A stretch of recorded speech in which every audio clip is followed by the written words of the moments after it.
and we'll just go down the line so y'all got your head. Okay, all right. I was born in Seymour, Texas, and my dad was a cowpuncher. My very first memory was riding in front of my dad, horseback, with my legs wrapped around the saddle horn. I had my hands around that nickel saddle horn of his saddle. We were going around the outside of a pasture where he was running some yearlings, and he was pointing at the ground showing me how to tell a cow track from a horse track. I guess I was probably 4 because I remember the place we were living, and we moved from there when I was 5. So that's the first conscious memory that I have, riding in front of my dad horseback. And then we moved to the Boone Ranch east of Seymour, lived there till I was 7 years old, and my dad quit cowboying and went to work as a deputy sheriff for Wesley Stiles, sheriff in Baylor County, Texas. For years and years, Wesley was the youngest sheriff in the state. He had taken over office from the previous sheriff who'd been killed in the line of duty.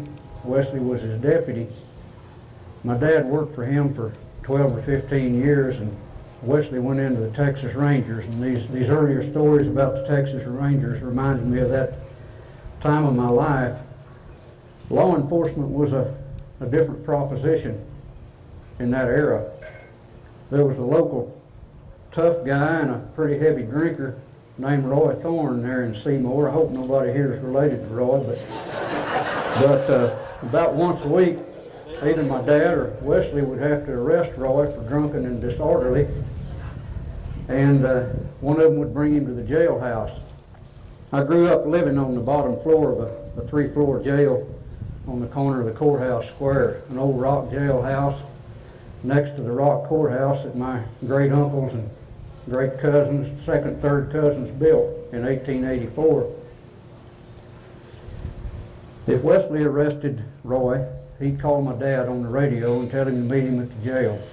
If my dad arrested Roy, well, he'd call Wesley and they'd meet in front of the jail. Roy would usually consent to being arrested pretty easily, but when they got him to the front door of the jail and decided to take him into the guardhouse, then that's where Roy would resist. And that's why it took 2 of them. Well, if Wesley fought him last week, my dad would fight him this week. They never would team up on Roy. They'd fist fight him one-on-one, and the other would hold the pistols. And the fight might go on for 30 or 45 minutes, and by that time practically everybody in Seymour was parked around the corner of the courthouse square watching the fight, placing bets probably, but they never would team up on Roy. It was one-on-one with the other one holding the pistols to make sure nobody interfered with the fight. And I remember my mother running in and out of the jailhouse with wet towels wiping blood off of whoever's getting the worst end of the deal. But that's just a little short history of my growing up years. And like I say, Wesley went into the Ranger Force right after my dad went back to cowboying and had quite an illustrious career as a Texas Ranger. He and my dad died within a year of one another in 1998. I'd like to tell 2 stories today. Both of them have to do with the horse. Most of the stories I tell, most of the poems I do have something or other to do with the horse because he's been pretty important to me ever since I was 4 years old, riding with my dad. And you'll have to excuse me for the first story is told in poetry form. It was written by a fellow named Jeff Strebe. Now the horse has had quite a bit to do with the progress of mankind. There's an old poem in a book called Songs of Horses that says man's pathway to glory is strewn with the bones of the horse. 500 years before Christ, Prince Badr el-Din made this statement. He said, "The horse, the only animal that can match reflexes with the cat, run faster than the deer, endure longer than the wolf, man, surrounded by animals stronger and faster than he, would have been slave had the horse not made him king." So 500 years before Christ, man was pretty sure of how important the horse was. It's been that way through history. In 1917, whenever the British Empire entered World War I, the Australian forces sent 53,000 head of horses with their light horsemen to North Africa and the Middle East. At the end of World War I, one horse returned to Australia. I could speak at length about that one subject right there, but that just goes to show you what the horse has done ungrudgingly and uncomplainingly for mankind. And that's what this first story deals with. I'll give you a little background to this poem before I do it. In 1992, this takes place quite a ways from here. The second story takes place not too far from here. In 1992, field archaeologists in Montana uncovered the remains of a victim of Major Reno's June 25th, 1876 encounter with the Umpapa Sioux under Gall. The victim of this tragic day that was dug up had remained undetected by looters after the battle and undiscovered by relic hunters over the next 120 or so years. It was the remains of a cavalry horse ridden into action that day by a trooper named John Severson. He was Major Reno's M Company Farrier, and he was discovered, the full skeleton with all of the equipment, ridden into battle that day. The horse, according to John Severson's accounts, Severson was one of the few survivors of that battle. The horse had escaped from the holders during the course of the timber fight. He had been hit in the chest cavity by a bullet, but remained able to travel for some time until later on he fell with a bullet to the brain. The horse was bay in color. Major General Custer assigned his horses to their units based on color, M Company, riding bays. And this poem deals with that day and what the horse might have gone through. And I'd like to share it with you. John Severson, the farrier's horse, stood restive in the file, fighting the gnats that plagued him, weary from many a mile on a furtive, frantic passage toward a dim, uncertain end, a mute, reluctant witness to the purposes of men. John Severson, the farrier's horse, had advanced without respite up the drainage of the Rosebud in that black and cheerless night, and when it dawned, the scouts brought word the foe had come in view, bore mute, reluctant witness as the march was then renewed. John Severson, the farrier's horse, had traveled on and on as the troop of horses round him grew weary, gant, and drawn, and he heard the horses stumble and falter in their gaits and bore grim, reluctant witness that Custer never waits. John Severson, the farrier's horse, in Reno's small command, kicked at flies and chewed the bit as Custer, bold and grand, appointed for reconnaissance and counsel with his aid, and bore mute, reluctant witness as the fateful plans were laid. John Severson, the farrier's horse, saw Benteen turn aside to reconnoiter landscape that was empty far and wide. He heard stridence in the orders and the words of Yellow Hair, and bore mute, reluctant witness to the deep resentments there. John Severson, the farrier's horse, watched Custer split his force, sending Major Reno off the bluff and up the water course, and the sweat rime caked his quarters and the saddle chafed his back. He bore mute, reluctant witness to the prelude of attack. John Severson, the farrier's horse, at the river drank his fill, that much renewed his vigor and restored his flagging will, and he heard the major's orders, and he heard his rider sigh, and bore mute, reluctant witness as the men prepared to die. John Severson, the farrier's horse, pawed the yellow earth as Severson reclenched his shoes and tightened up his girth and checked his arms and equipage and climbed across the back of a mute, reluctant witness to the doomed and damned attack. John Severson, the farrier's horse, bore well his rider's weight, and though he fought against the bit, he fairly kept the rate at the walk, the trot, the canter. Then he charged against the foe and bore mute, reluctant witness to immeasurable woe. John Severson, the farrier's horse, swept across the plain, his driving legs, his heaving lungs, brave heart and might and main, delivered Reno's Farrier to the forefront of the fray, and there mute reluctant witness bore to the carnage wrought that day. John Severson, the Farrier's horse, now heard the terse command, dismount and form as skirmishers in the contest for the land, and he felt his rider leave his back, and he smelled the powder smoke as Severson knelt in the firing line and his big bore carbine spoke. He felt the pain upon his mouth as a holder yanked the rein, but he raced with the soldier willingly across the dusty plain to a scanty line of timber standing hard by to the right, where they halted in a clearing, taking shelter from the fight. As the other holders gathered there, their charges safe in hand, horses milled and called and snorted, a wild and fractious band.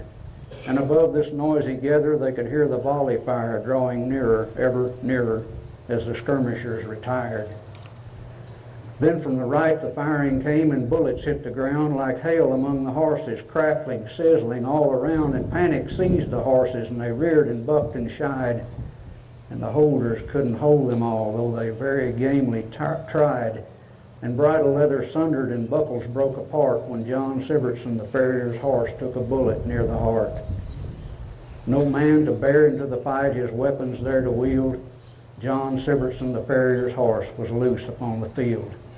He bolted for a river bend, using nearly all his strength. The other horses followed him. He led by half a length. He pounded through the underbrush across the stream. He fled, and with every hopeless step he took, his hot life bloody bled. Pink foam from his muzzle dripped as he ran his race with death, and on the farther riverside he tried to catch his breath. His great sides heaved as he fought for life alone among the trees, with a shuddering in every limb, a weakening in his knees, his hide all slick with sweat and gore, gasping one breath more. Then he heard the riders coming hard like thunder close at hand. In a wild career toward the ford, the last of the soldier band rode desperately for safety in a mad and reckless rush, and he saw their fierce pursuers come crashing through the brush. So he wheeled about and joined his troop as they fled the field that day. In a staggering, stumbling, desperate trot, he made his awkward way, trailing along their retreating flank through a storm of fire toward the river bank. John Severson, the Farrier's horse, lay dead upon the ground as the battle swirled about him and eddied all around, and when the sounds of conflict had all about him ceased, night fell on this tragedy for God and man and beast. 430 seasons passed above this bloody place where the brave horse gave his life up in that grim and hopeless race, and grass has grown, and flowers bloomed, and days have disappeared, and winters come and winters go into the swell of years. John Severson, the Farrier's horse, here stands parade today. What is left of him is with us, though his spirit's far away. His bones and gear remind us of our certain common end, an eloquent indictment of the purposes of men. John Severson's horse and all the equipment that he carried are on display at the Reno Battlefield Memorial today in Garryowen, Montana.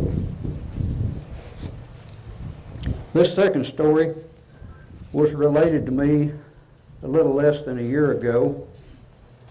A fellow named Jimbo Brewer was on a ride with about a dozen people that I had out on the 06 Ranch north of Alpine, Texas. Jimbo Brewer was an FBI agent from Atlanta, Georgia. He was with the Witness Protection Program. And I couldn't quite put things together because Jimbo Brewer showed up there with a pair of custom-made boots. He was riding a handmade saddle built in Texas and wearing a pair of handmade spurs built in Texas, and was riding with a bit made by a Texas bit maker, and he was really at home on a horse. So I thought, how can this FBI agent from Atlanta, Georgia look the way this fellow looks? Well, we kind of got to visiting, and he said, you know, it was the second evening out on the ride while we were waiting for the cook to get supper ready. He said, I'd like to tell you a story And this is a story I'd like to relate to you. Jimbo Brewer grew up in the area around Atlanta, Georgia. His mother had moved there from the Texas Panhandle when she was a young woman, along with 2 or 3 of her brothers. The whole family of that generation seemed to end up in Georgia. But they'd all been raised on a Texas Panhandle ranch, and their dad evidently was a pretty hard old gentleman that they said they loved, but they didn't like very much. At any rate, Jimbo's dad died when he was just a young child, but his mom, being a ranch-raised Texas girl, wanted him to have a horse to grow up with, so she made sure that all of his young life he was horseback, and he'd prowl the hills around the town they lived in there in Georgia, and got to be a pretty competent little horseman. When he was about 14 or 15 years old, his mom said, "Jimbo, it's time that you went back to Texas and spent a summer with your grandpa." So she put him on a train, I'm assuming bound for Amarillo, Texas. I don't know the Brewer family. Some of you out here might know who I'm referring to, and that'd make it pretty neat. But anyway, Jimbo got up around Amarillo, and there to meet him at the train station was not his grandfather that he expected, but an old Mexican fellow that worked for his granddad named Homero. Jimbo thought that was kind of odd that his grandpa didn't even meet him at the train station, even though he'd never seen him. Homero drove him to the ranch and showed him where he was going to stay that summer in the bunkhouse with the cowboy crew. Jimbo thought that was a little odd, that there was the big house up there, and his grandpa lived in that big house all alone, and didn't even put him up, but had him down there at the bunkhouse with the cowboys. But that wasn't the strangest thing that happened that summer, I guess. After a day or two, he finally got to meet his granddad, and his granddad cut him a string of horses to ride that summer while they were working the ranch. He said, "Jimbo, these are horses that'll take care of you, and you can get by on pretty easy." Jimbo said, "Granddad, I've been riding ever since I was just a little bitty kid. Says, I don't need horses that'll take care of me." His granddad said, "Well, this is what you got, and this is what you'll ride." And so they started working cattle, and Jimbo had his eyes on a big gray horse there in the remuda that nobody seemed to be riding, and he said, "Grandpa, what about that gray horse there? I'd sure like to ride that horse if he's not in anybody's string." Well, Granddad said, "Boy, you don't need that horse. That horse will get you hurt." Well, after a day or two, he started in on Granddad again, and he badgered Grandpa until finally one morning, Grandpa said, "All right, boy, you can ride that horse, but he's in your string now, and you got to ride him when his turn comes around." So I think it was the next day, the Grandpa roped out the gray horse, and Jimbo got him saddled okay. He was pretty good to saddle. He was pretty good to get on. But when he got straddled, then all hell broke loose, and the horse bucked and bawled and pitched around there pretty hard, but he didn't get Jim bucked off. Jimbo said he had me bucked off, he just didn't know it, and I managed to be in the saddle every time he came down. And this went on for quite a while. This was like every time his turn came around all summer. The end of summer came, Jimbo went back home to Georgia. And a few years later, his granddad passed on, and 16 years later, Jimbo looked up Homero, the old Mexican fellow that had befriended him all those summer days that he spent there on the ranch. And Homero had by that time left the Panhandle and was living with his sister. Jimbo found him, and they were visiting and sitting under a shade tree in the yard, and Jimbo said, You know, I never could quite figure Grandpa out. Said it just didn't seem like he had any love in him for anybody. Homero looked at him and said, "Boy, you really think you rode that horse?" Jimbo says, "Well, what do you mean?" He said, "You know, the gray horse. You really think you rode him, don't you?"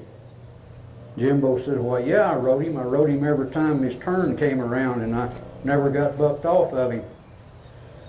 Homero said, "I remember the night before you rode that horse the first time." He said, "Your grandpa came to the bunkhouse and woke me up at 2 in the morning. We caught that horse and we let him out in a pen behind the barn where nobody could see or hear, and your grandpa topped that horse off and rode the buck out of him. And he dried him off with a burlap sack and he put him up, and for the rest of the summer, every time that horse's turn came around, your grandpa would top him off in the middle of the night so he couldn't buck as hard with you the next morning. Now don't you tell me your grandpa didn't love you."